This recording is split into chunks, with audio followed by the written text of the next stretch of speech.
Hello and welcome to another episode of Interactive Biology TV, where we're making biology fun.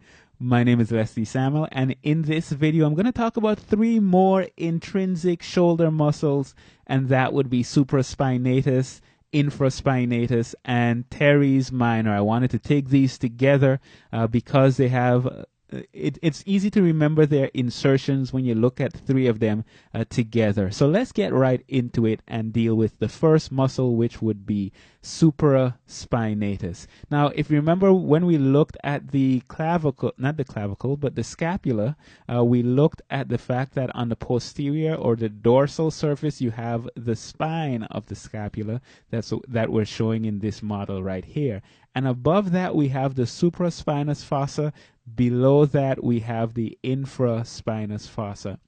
Well, the supraspinatus muscle is going to originate right there on that supraspinous fossa. So from all of the supraspinous fossa, that is the origination point of supraspinatus. And where is it going to insert?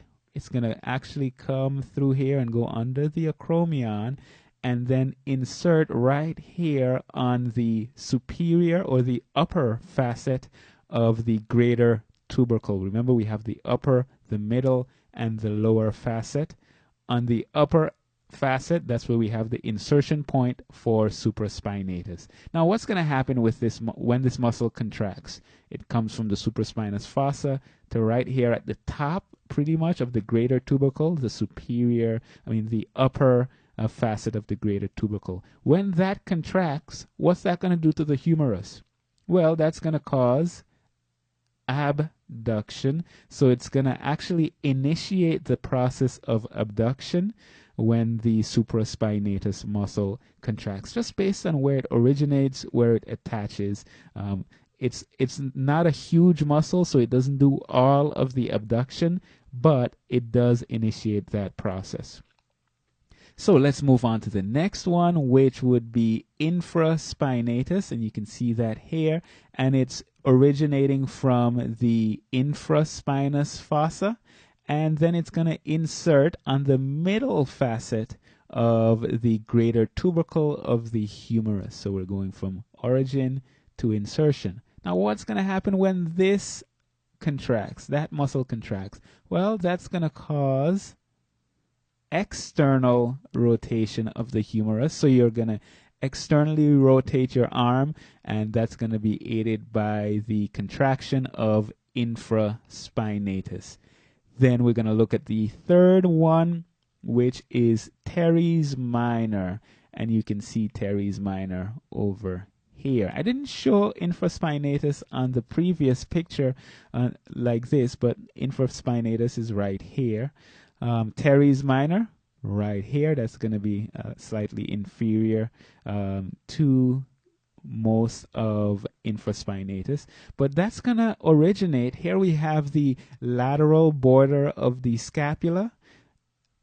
Teres minor is going to originate from the upper 2/3 of the posterior surface of the lateral border. So the upper 2/3 of the posterior surface of the lateral border, and then it's gonna insert on the lower facet. Okay, so from the upper 2/3 of the posterior surface, lateral border, inserting right here on the lower facet of the greater tubercle of the humerus. Now, what is that going to do when it contracts? It goes from here to here, and remember, we're moving the bone from the insertion point towards the origin. So that's going to cause some external rotation. Okay, so some external. Let me try to make that a little round so that it shows the rotation. And also, it helps with adduction. So if we have the humerus horizontally here, it's actually going to cause adduction, moving the humerus closer to the trunk. So when we look at these three muscles and we look at the origins and insertions, you can see specifically the insertions, which is why I wanted to put these together. We have the upper, middle, and the lower facet of the greater tubercle. Those are the insertion points for supraspinatus, infraspinatus, and teres minor. So let's do a quick review. Here we have the muscle that's called supraspinatus. The origin would be from the supraspinous fossa, and that is going to insert on the superior facet of the greater tubercle of the humerus, and the action is going to be initiating abduction of the humerus. Then we have this muscle, which is infraspinatus, which is inferior to the spine of the scapula. That's the name. The origin will be the infraspinous fossa. It's going to insert on the middle facet of the greater tubercle of the humerus. The action is going to be external rotation.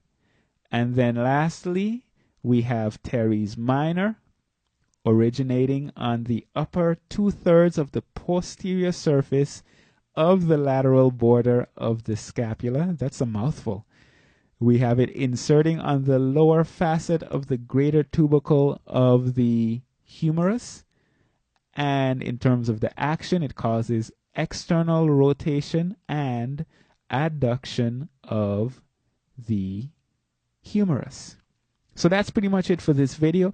As usual, you want more? You know what to do. Go to the website interactive-biology.com for more biology videos, other resources to help make biology fun.